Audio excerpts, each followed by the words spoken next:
Dave Maney, I want to get to on this whole dust up in Seattle right now. Remember the tax?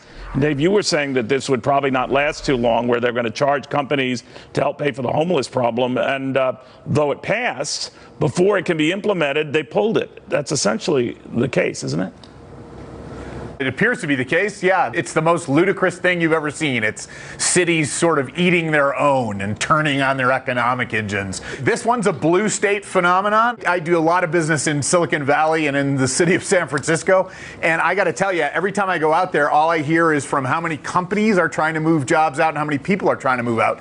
And it's the same thing in Seattle. The fastest growing city in the nation now is Boise, Idaho, which is largely economic refugees or business refugees from the city of Seattle. So you can't take a hostile position toward your businesses and expect to maintain a healthy economy. And that's what Seattle's finding out. Were they threatening to leave? Were they threatening to pull out of town?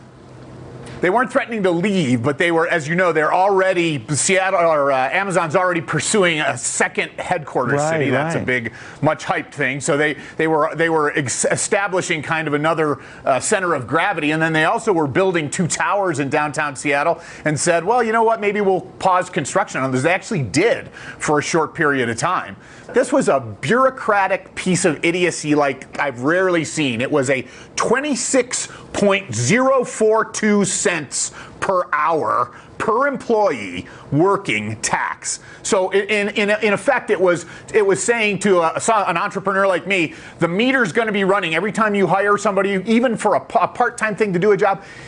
The meter's running on that employee every moment they spend at your office, so that we can pay for homelessness and reduced priced housing. It was idiotic.